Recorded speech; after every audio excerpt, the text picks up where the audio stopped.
it's Nina Kauser on Anfield Index TV. On this episode we're going to get our fume on and cover the loss against Swansea. I know, I'm a brave girl. If you want to stay with me and ride through this, then just keep on watching. As you can tell, I'm still fuming, I'm furious, I'm in mourning, I'm wearing black, and so are you guys. You tweeted out to me. I tweeted out the following: what annoyed you the most about this result against Swansea? I got a fantastic response. I've just picked a few that I thought cover the game so perfectly. The first one, of course, losing to Swansea, period. I don't think it gets better than that. Let's not forget, before they played us, they lost 4-0 against Arsenal and scored 2 own goals. Okay, we're going to move on to our second tweet, and somebody is here suggesting that Klopp got his tactics wrong. At the morning one, that is. And I actually kind of have to disagree ever so slightly on this one. I think he got the personnel wrong, so he is to blame, but I think the players just didn't fit the system, certainly against a team like Swansea. If it'd been a bigger team, like a top 6, it would have made complete sense to be a bit more defensive in that midfield, so I do agree with you in that regard. A third point from the game from you excellent fans was Lallana being played out of position. We so love him in that midfield 3 now. He offers so much creativity and industry. I have to agree with you. There was just a massive disconnect between the attack and the midfield, and I think he would have created that perfect balance, because I thought the midfield looked very, very samey and stodgy. And with regards to maybe somebody like Ojo, Origi or Sturridge or Woodburn filling the Mane void, I'm not so sure. I don't think they're of the same calibre or quality. I think what Mane offers is completely different and unique. He's his own player in his individual right. I think those players would just be filling a void. The next key talking point from the game from you fans was the defence, and obviously somebody suggesting that Matip wasn't playing and Sacco, and for me personally, the Sacco ship sailed a long time ago. It hurts, it really hurts, but I cannot see him ever featuring in the first team for Liverpool again. I think that's it. It's curtains on his career at Liverpool, despite me loving him. Matip, I think he was probably still injured. I know he got cleared by FIFA, but he did play for the under-23s to get himself, I'm assuming, match ready for that game against Southampton. We so need him. Emre Can, yep, he didn't have the best game. He wasn't great. He was actually pretty bad. This is coming from an Emre Can fan. However, I thought the entire midfield wasn't overly great. Can we say Henderson had a great performance, or Wijnaldum? I just thought they all looked very samey and stodgy and a bit lethargic. Lack of creativity as well, massive concern.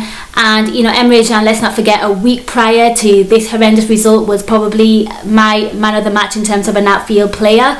Just so good, and again against Man City as well. So I see why he's constantly played. And again, same shouts for Adam Lallana playing in the midfield 3. I have to agree with you there. And this actually made me laugh. Not laugh, cry, because it's the same shit, different year. Same defensive problems, but under the past 3 managers. Usually the constant was Martin Skrtel. Is Dejan Lovren the new Martin Skrtel? I'd love to hear your thoughts. I'd like to hear your responses. Put them on a postcard and I'll get back to you. Now, from all of the tweets, this one hands down has to be my favourite. It's from Liam Becker, and he's saying the constant scapegoating of individual players when collectively the team played terribly. In this instance, I think this tweet hits the nail on the head. The team was horrendous. Usually when we lose or have a terrible result, it's an individual error or an individual performance that all eyes sort of turn to. In this instance, the whole team was bad, and you can't really pinpoint or pick an individual player. I think there was only one player that actually can hold his head with some respect, and I'm sure you all know who that is. He was on the score sheets. And the last one just covers the game so perfectly. I agree the first half was awful and it just got worse, but the atmosphere, oh my god, I have never seen it so quiet. I wasn't there, I watched it on TV, and even the commentators made a point of this. We need to be up and motivated for those early kickoffs. It's a must. The team needs us. What's the point of being there if you're going to be super quiet and not sing and not motivate your team up until you go 2-0 down? Come on, we can do better than that. Okay, so that was the roundup of Twitter reactions. A huge thank you to everyone that tweeted in. I'm really sorry I couldn't get all of them in. I would have been here for maybe 4 days. I'm busy, can't do that.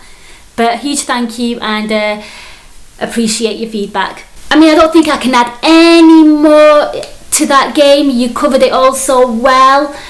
However, I think the thing that really hurts me most and annoys me most about losing to Swansea was, first of all, bottom of the table, you don't lose to teams like that, but we lost that impeccable record, you know, that unbeaten for nearly over a year. We lost it to Swansea. That hurts. That really hurts. And aside from that, I can't cover anything else perfectly. You guys did that.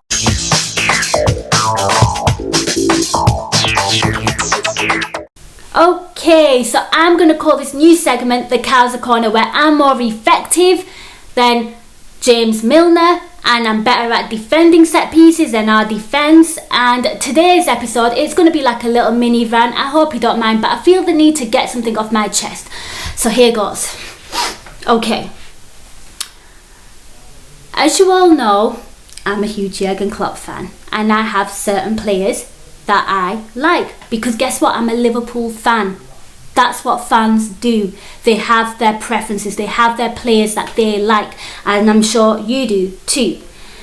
However, I don't appreciate people tweeting me saying you have a bias against certain players and you don't do this and you don't do that. And when a player plays bad, I will say it on my show. If you listen, you'll hear it. So don't just assume shit. Listen to my show, okay? And also, another thing that really gets on my nerves is, soon as we conceded that goal, soon as Sigurdsson scored, there was an individual out, he will remain nameless, because I'm classy like that, I'll just bash him on my video, but he took to Twitter and decided to tweet me that this is why Klopp isn't good for the job, There was 6 minutes left, people, of this game, 6 minutes, and he'd already gone into negative mode. I don't appreciate that. You're probably thinking, well, just stay off Twitter. No, I have my post-match show. I need to be on Twitter, but I was constantly getting spammed by this individual. And, you know, Klopp's not the right man for the manager. I would love to hear who you think's the right man for the manager, huh? Come on. Yeah, long pause, no answer. I thought so. So yeah, all those things have really been annoying me. The constant need to, when Liverpool are losing, to get one up on each other, to constantly tweet to prove that you're right. When the team loses, why do you want to be right? Why do you want to be right? Surely you shouldn't be a Liverpool fan. Maybe you need another support. Maybe you need to follow another team. I don't know, but it gets really embarrassing. And also another thing that really grinds my gears, whilst I'm on this rant mode, is when people feel the need to dig out tweets that they've had a conversation with you about, Klopp's gonna turn this right, blah blah blah. A conversation that maybe you've had a year ago. You might think, yes, I've got one up here. You know what I'm thinking on my end when you start digging up tweets, a conversation tweet from a year on? First of all, I think you're a little creepy. It's a Twitter equivalent of following someone home. It's stalkerish. And secondly, you have too much free time on your hand, so stop that shit and just carry on supporting the Reds through good and bad. Aside from that, I'm pretty cool. I will see you in my next episode. A huge thank you to the editor, Steve. Thank you so much for editing. A huge thank you to everyone that's watching. And stay tuned for the next video. Up the Reds.